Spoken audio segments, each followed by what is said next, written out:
Image. किस नाम से फंक्शन बनाया? अपलोड इमेज के नाम से फंक्शन बनाया। इस इमेज को हम पैरामीटर्स में कुछ पास नहीं करेंगे, ठीक है। अब जो फाइल अपलोडिंग होती है ना, फाइल अपलोडिंग को एक्चुअली आपके पास कहा जाता है multi part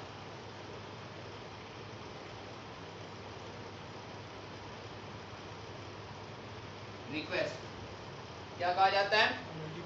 multi part request कहते हैं इसको। मल्टी पार्ट से मुराद ये है कि आपके पास जो एक रिक्वेस्ट आ रही होगी,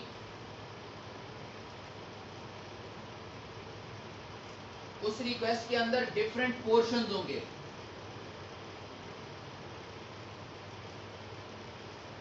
उस रिक्वेस्ट के अंदर क्या होंगे? डिफरेंट पोर्शंस होंगे। ये जो एक पोर्शन है ना, इसको एक पार्ट का नाम कहा जाता है। ये एक पार्ट है, ये इस रिक्वेस्ट का एक पार्ट है, ये इस रिक्वेस्ट का एक पार्ट है, ये इस रिक्वेस्ट का एक पार्ट है, ये भी एक पार्ट है, और ये भी आपके पास क्या है? एक पार्ट है, ठीक है। अब ये जो एक पार्ट है, ये हो सकता है कोई फाइल हो, ये हो सकता है कोई सिंपल टेक्स्ट हो। तो इसमें हम फाइल और टेक्स्ट का कॉम्बिनेशन भेज सकते हैं। और ये भी हो सकता है कि इसके अंदर क्या हो? मल्टीपल फाइल हो, यानी ये एक फाइल है, ये दूसरी फाइल है, ये तीसरी फाइल है, ये चौथी फाइल है, ये पांचवी फाइल है, ये छठी फाइल है। तो ये बैकएंड के ऊपर मैनेज कर रहा होता है कुछ डेलीमीटर्स की, यहाँ तक एक पार्ट कंप्लीट हो रहा है, यहाँ से लेकर यहाँ तक दूसरा पार्ट कंप्लीट हो रहा है, यहाँ से लेकर यहाँ तक तीसरा पार्ट कंप्लीट हो रहा है, एंड सो ऑन, ठीक है। तो इस रिक्वेस्ट को क्या कहेंगे? Multi part request. अब करना क्या है कि सबसे पहला जो हमने काम करना है वो ये करना है कि हम एक वेरिएबल बनाएंगे जिसका नाम हम रखने लगे जी रिक्वेस्ट। आप कोई भी नाम रख सकते हैं, ठीक है। अब यहाँ पे इसके आर्गुमेंट में कोई चीज पास नहीं हो रही, इसके आर्गुमेंट में कोई इंफॉर्मेशन पास नहीं हो रही। अब फाइल तो आएगी इसके पास, अब वो फाइल हमने गेट करनी है।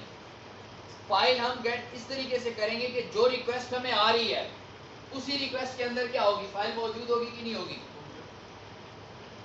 जो इस बंदा इस पर्टिकुलर फंक्शन को कॉल कर रहा है, तो इसको कॉल करने का मकसद ये है कि वो रिक्वेस्ट पुट कर रहा है, तो वो जो रिक्वेस्ट है उसी के अंदर इंफॉर्मेशन होगी कि उसने क्या क्या साथ भेज रहा है।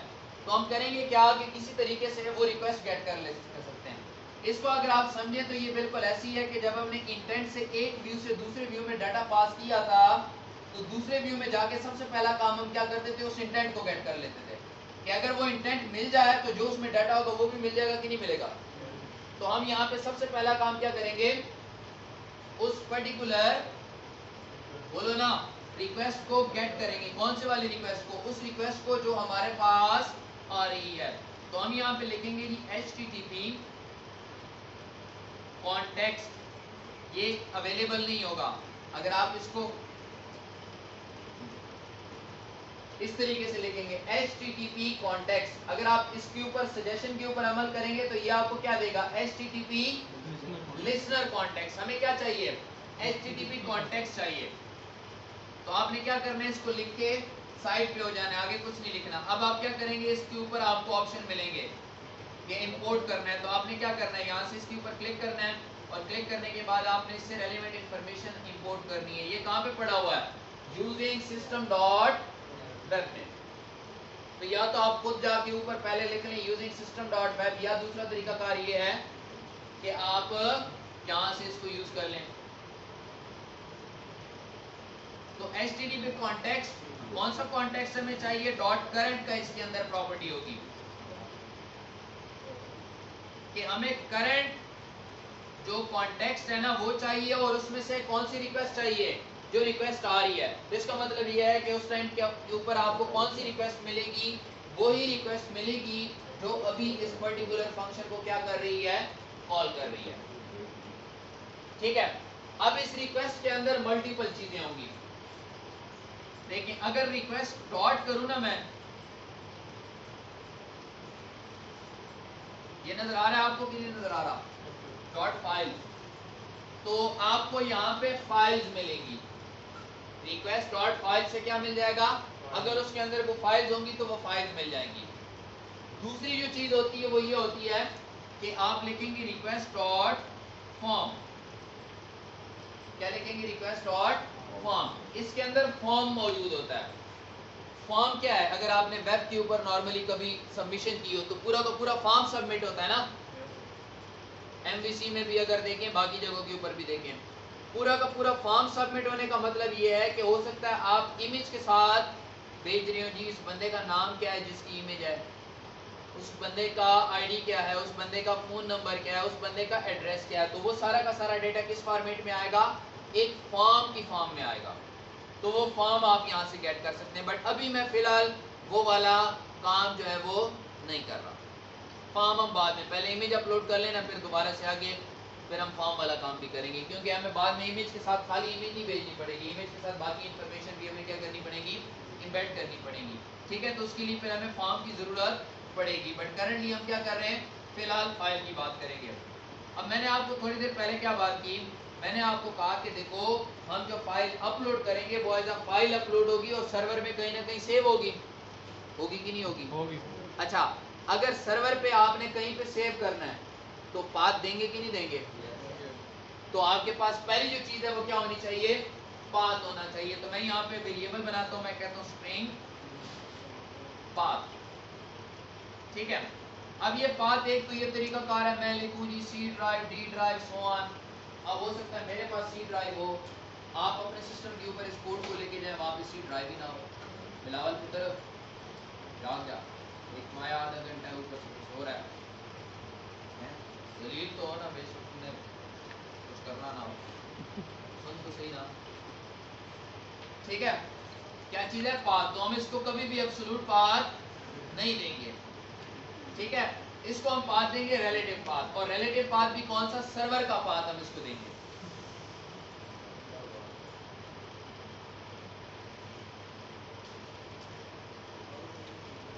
तो आपको वेब में वैसे सर्वर का पाथ गेट करना आता होगा, कैसे गेट करते हैं?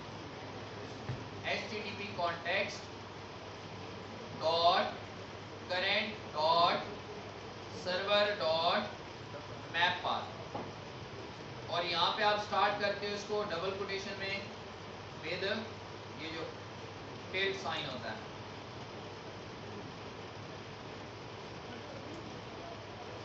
और इसके बाद हम कहेंगे जी मेरे पास एक इमेजेस का फोल्डर है।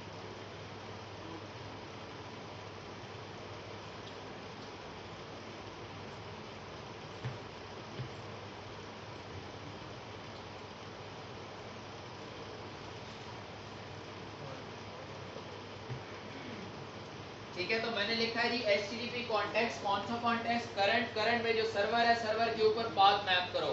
तो ये टेल का मतलब ये है कि इससे पहले पहले क्या होगा? सर्वर का पाथ होगा। सर्वर के पाथ के बाद मैं कह रहा हूँ कि एक फोल्डर है, किस नाम से? इमेजेस के नाम से। अब ये इमेजेस का फोल्डर मैंने कहीं पे बनाया है? नहीं बनाया। एक तो तरीका कार है कि मैं पहले इमेजेस का फोल्डर बनाऊं, फिर ये वाला पाथ दो। दूसरा तरीका कार ये है यार मैं इमेजेस का फोल्डर बार बार क्या बनाता रहूंगा, हर एक के सिस्टम में जाके बनाऊंगा। आपको मैं कोड देता हूँ, आपको फिर जाके अपने सिस्टम में इमेज का पाथ बनाना पड़ेगा। आप अपने फ्रेंड को देते हो, उसको जाके फिर इमेज का पाथ बनाना पड़ेगा। तो क्यों ना हम ये इमेज का फोल्डर चेक कर लें कि अगर मौजूद है तो ठीक है, अगर नहीं मौजूद तो फिर इसको क्या कर लो? बना लो। तो हम क्या करेंगे? हम चेक करेंगे, हम कहेंगे जी इफ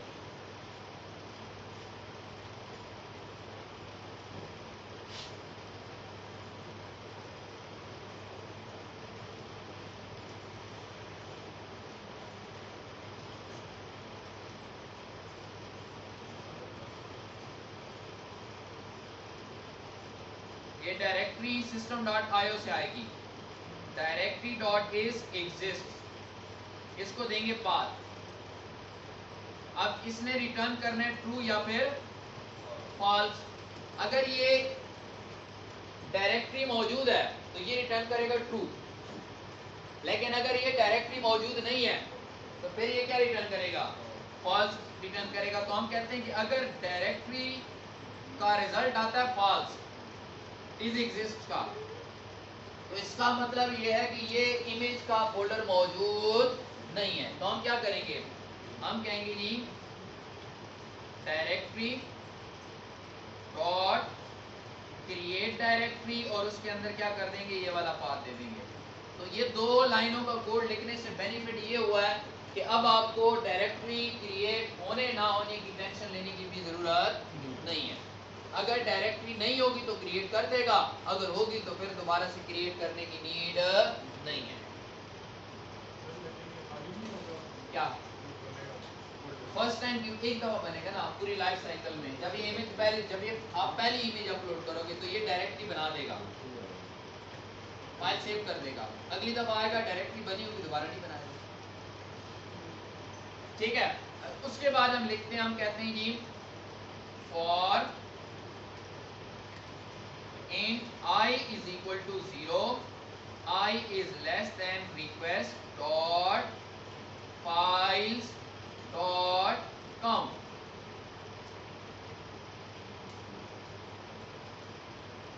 अब ये जो मैंने आपको कोड इसका लिख के दिया है ना, या जो हम लिख रहे हैं, ये है मल्टीपल फाइल का, यानी एक फाइल आए, दो फाइल आए, तीन फाइल आए, ये जितनी भी फाइल्स होंगी उनको क्या कर देगा, सेव कर देगा। यानी आपका API एंड का कोड, उसको इससे कोई लेना देना नहीं है, एक इमेज आ रही है, दो इमेजेस आ रही है, तीन इमेजेस आ रही है, या फिर चार इमेजेस आ रही है।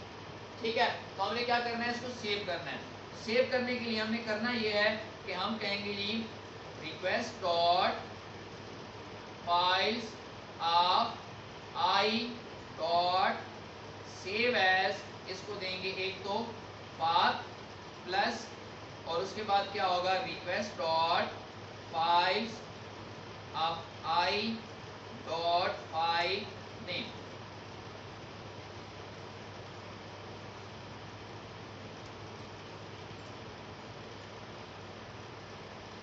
इधर एक चीज ऐड करनी पड़ेगी, दैट इज फॉरवर्ड।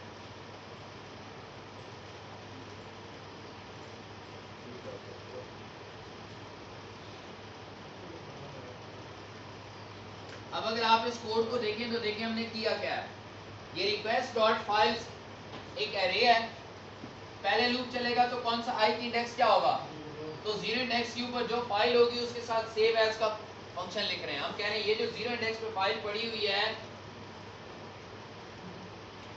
इसको क्या करो, सेव करो। कहां पे सेव करना है, इस पाथ पे। नाम क्या होगा, नाम वही होगा जो फाइल का नेम आपका एंड्रॉइड भेज रहा होगा।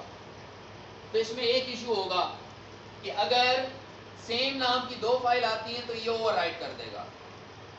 तो उसके लिए एक तरीकाकार ये होता है कि आप करंट टाइम स्टैम्प यहाँ पे उठाते हो विद मिली सेकेंड और उसके साथ फाइल को राइट कर देते हो, जैसे आपके कैमरा कर रहा होता है। अगर आप देखें ना इमेज को पिक करें तो नॉर्मली वो क्या हो रहा था, टाइम दे रहा होता है कि ये टाइम था, ये डेट थी, और उस हिसाब से।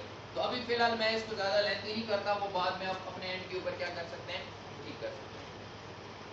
ठीक है, ये क्या करेगा, जितनी भी फाइल्स होंगी उनको करेगा सेव, और यहाँ से हम करते हैं रिटर्न।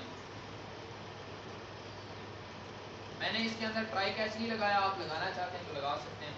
हम कहेंगे जी रिक्वेस्ट डॉट क्रिएट रिस्पॉन्स, यहाँ पे हम लिखेंगे जी http status co dot okay, और साथ में कहेंगे जी फाइल या इमेज, चले फाइल कर देते हैं, फाइल अपलोड।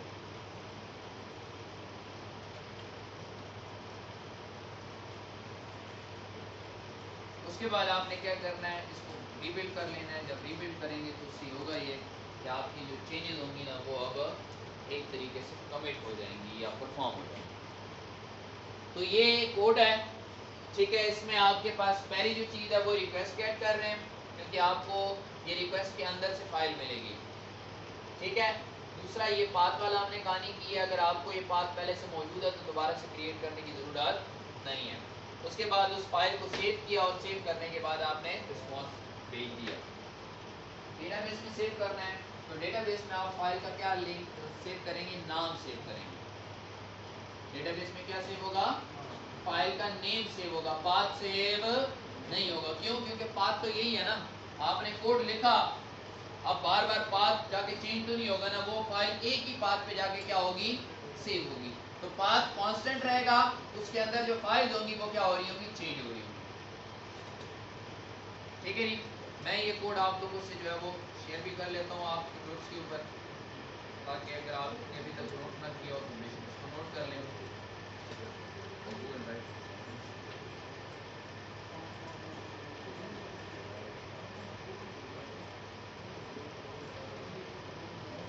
साथ में अगर आपके पास पोस्टमैन है तो पोस्टमैन रन कर लें ताकि मैं आपको पोस्टमैन से कम जो इमेज अपलोडिंग है ना वो बताऊँ।